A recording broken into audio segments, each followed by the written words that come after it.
Hello, and today's lesson is going to be about virtual reality. So I want you to understand the characteristics of virtual reality, identify the differences between VR and AR, okay? So your success criteria is you're going to identify the difference between VR and AR.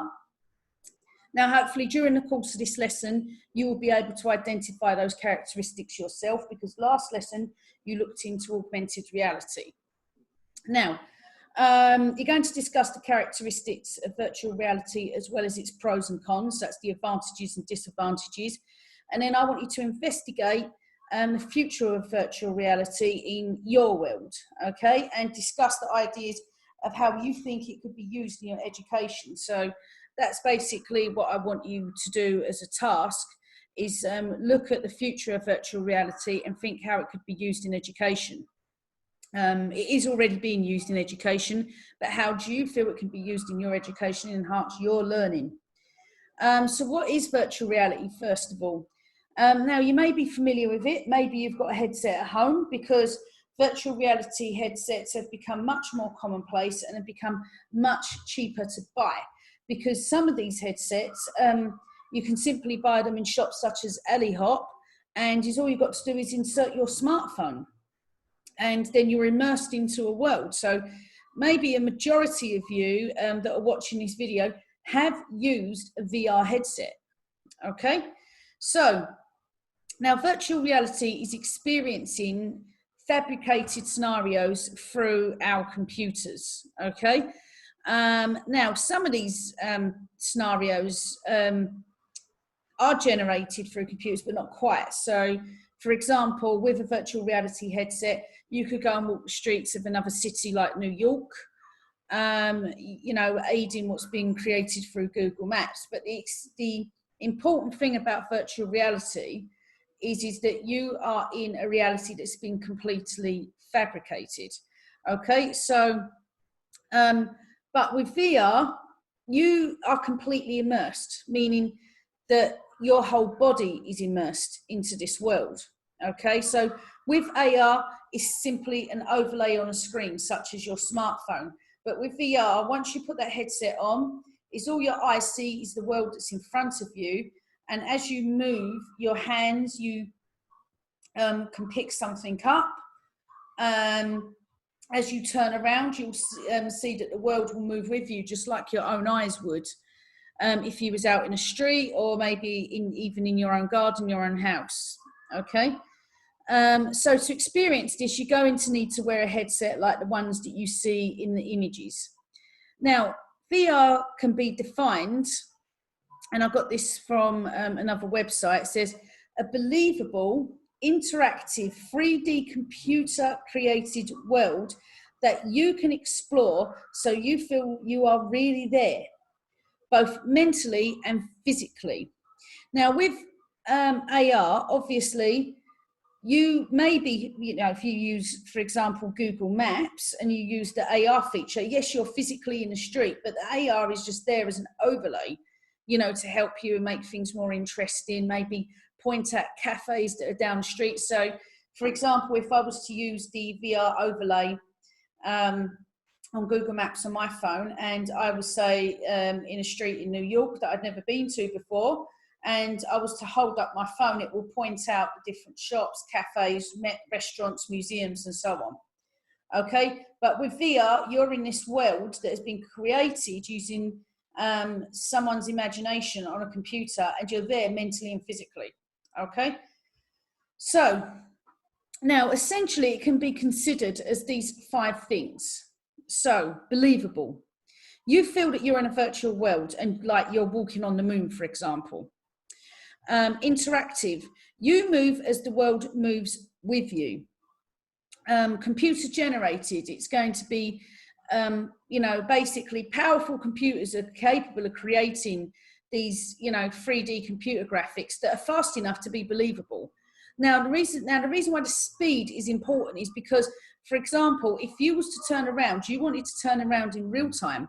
You don't want to say, turn around to the left, and then 2 seconds later, it turns around with you.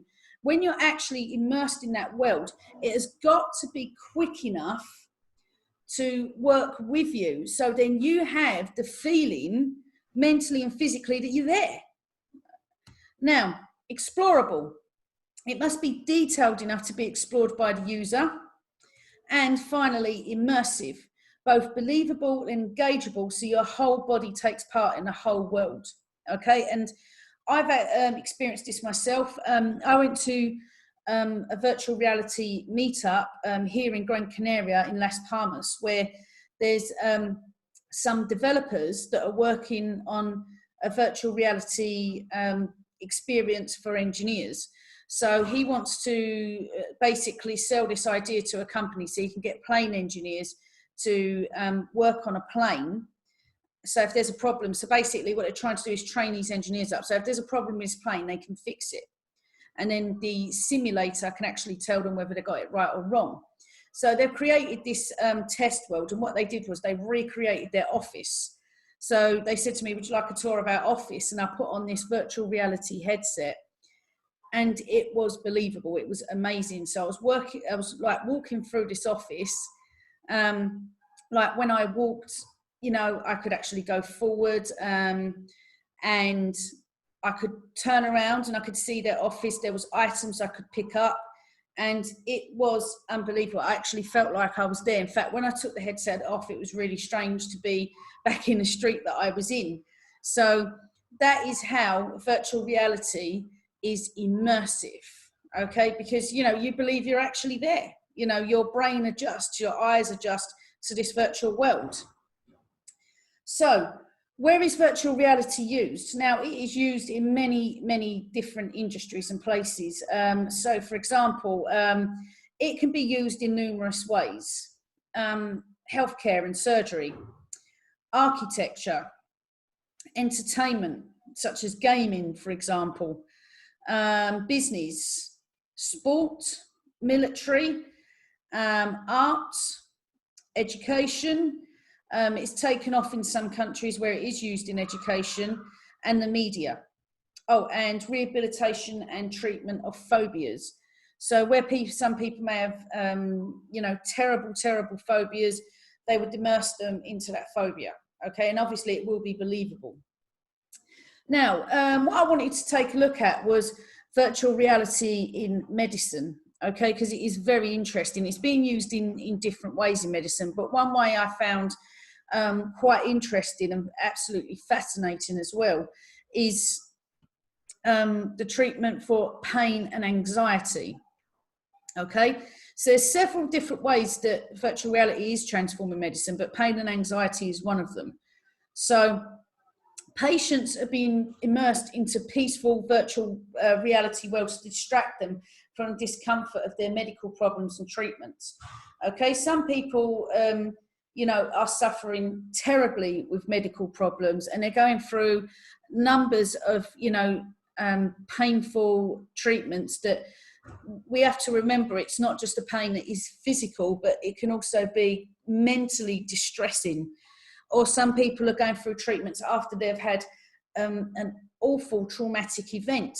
So in medicine, to treat them, they will have to go through more pain. But what the industry is trying to do is they're trying to distract the patient from that and basically save them from further trauma. So now in some patients, sedation and putting them to sleep using anesthesia, you know, might not be considered to be a good idea, because some patients can be quite elderly, and also some patients, their body may have been weakened quite badly from whatever, you know, traumatic event, accident, or illness that they have, that there's a chance that they may not wake up. So some patients have been offered VR headsets to actually distract them from you know, from the pain or the anxiety and so on. So they've been used for chemotherapy in cancer patients, which has made the process less distressing, because the process of chemotherapy is exhausting, it's not very nice, and obviously some children may have to go through this and they may be scared of the needle. So what they do is they put them the virtual reality headset on. So they would be wearing it for, say, 20 minutes while the chemotherapy may be administered. Now, apparently, Burns patients have been the biggest beneficiaries of this. So now the image that I've got of you here is a teenager. So this teenage boy has unfortunately been quite badly burnt. Okay, so it could have been a house fire or car accident, anything. And now Burns victims have to have skin grafts, and they have to have the bandages changed daily. They have to have the wounds washed and cleaned, and it is a painful treatment, and it is, a long treatment that they have to go through every single day. So what they do is they actually give them a virtual reality headset and immerse them into a world, and this is one of the worlds that they use right here. So they can actually, watch this event, immerse themselves into this reality while the doctors and nurses carry on changing their bandages and treating their wounds.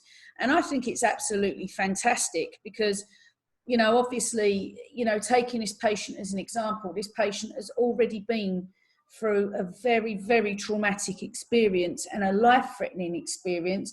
And then they've got to go through, the prolonged pain of treatment and healing. And this is just one way that is going to relieve that. So it's fantastic. Now, the advantages and disadvantages of virtual reality. So there's many advantages. Some of them you may be able to find yourself. So, for example, medicine was just one there. But there's also training, such as military and emergency services, such as firefighters, can be trained in simulated dangerous situations. So when they actually are placed in that situation, because they've experienced it before in virtual reality, then they can make better decisions. Conferencing is being used in. So at the moment, as you know, you've been having meetings on Zoom, and it can be quite distracting. So you've got other things around you at home, you've got other family members that may distract you from the meeting. So a virtual reality meeting can actually take you away from all of that distraction. And obviously you're being immersed into a new world. Now, there are some disadvantages. Obviously there's addiction. So as you know, there's gaming addiction. That's one thing. And you can be addicted into this world. Now, for example, with teenagers, it's been proven that your brains are malleable. Okay, so that means that your brains are still taking shape, and it's been proven that in some cases, addiction to gaming has caused a certain amount of damage to the brain. So when you've got children, and it does happen, that they're on their computer games for several hours a day. So some children may come home from school and they may be on their computer games from 6 until midnight. So that's 6 hours of gaming. And then at the weekends, they're on there all the time. Okay, plus, other children are addicted to their tablets. So now what it is with the games, they stimulate their brain so much, just like watching the graphics on the tablets, that their brains become focused on that. It's a world that's far more exciting, it's far more colourful, that these teenagers have actually become bored by reality. So their sleep patterns have been disturbed. And when they go to somewhere like school all day, they don't learn much because they're totally bored. They're spending 6 hours bored. They become withdrawn. They don't have many friends. And, that is a huge, huge worry. And then there's the health effects as well. Now, I wore the headset that I wore, which was a very, very high-powered headset, probably very expensive. I think they cost around €3,000 for one set. This is the headset that I tried. That when I actually came off the headset, my eyes felt funny and I felt a bit dizzy. Okay, so and they told me that they wouldn't recommend anybody wearing them for more than 20 minutes at a time. Okay, because it does have a damaging effect. So, like, for example, if I'd have worn it for, say, I don't know, an hour or 2 hours, who knows? I might have taken a headset off, and then maybe I would have, as my eyes and my brain tried to readjust to, reality, I don't know, maybe I would have fainted, who knows? and I only wore it for a short time. Plus, you got the loss of human connection. Okay, so some people's social skills may deteriorate, and obviously you need to buy a headset, and they're not always cheap. I mean, there are some, there are some cheap headsets out there, but if you want a particularly good one, they're not cheap. Okay, so moving on now to your task. Oh, sorry, no, before your task, what is the difference between VR and AR? So as discussed throughout the lesson, and obviously, like I said, what you might want to do right now, this is optional, is pause this video and write down what you think the difference between VR and AR is. Okay, welcome back. So the difference between VR and AR is very simple, okay? Now, what it does is it adds digital elements to a live view, often by using a camera or a smartphone. Okay, so it just adds that digital stimulation. So as you can see there, this person's walking down a very normal street playing Pokemon Go, and what comes up is a Pokemon. Okay, now, examples, as we know, are Pokemon Go and maybe Snapchat lenses. So for example, I use Facebook video call, and on a Facebook video call I can have some lovely stars appear and things like that. I think on Zoom you can change your background, so there's an example there as well. Now, this implies basically, for the virtual reality, it implies complete physical immersion, and it shuts out the real world, okay, completely. So when you put on that virtual reality headset, you have absolutely no real physical world around you at all whatsoever.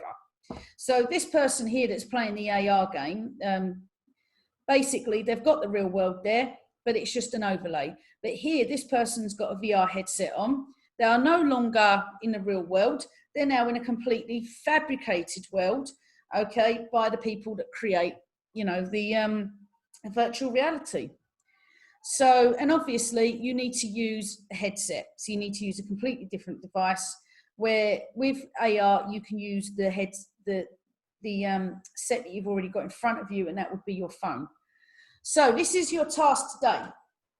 Now, what I'd like you to do, and you've probably completed task 1 by now if you did pause the video earlier, is what is the difference between VR and AR? Now, if you want to do more research into that and add more detail, please do. Then I'd like you to research one virtual reality headset, any headset that you want, okay? So it can be the Oculus Rift, which is one that I used, the HTC Vive, the PlayStation VR, Samsung Gear VR, and Google Cardboard, which is quite interesting. Okay, and basically what I want you to do is just discuss its features. So what does the Samsung Gear VR do? Okay, what is the features of it that make it different? So why would you want to buy it? Why would you use it? And then, in your opinion, I want you to think of how virtual reality could be used in education and how it would help your learning. So, for example, imagine that you're in your history class. How could VR help with what you're learning right now? Imagine that you're in your geography class. How could VR help there? Okay, science class, anything. Okay, any class. You can choose one class or you can talk about all of them. How would VR help your education? Okay, very best of luck, and I hope you enjoy the task.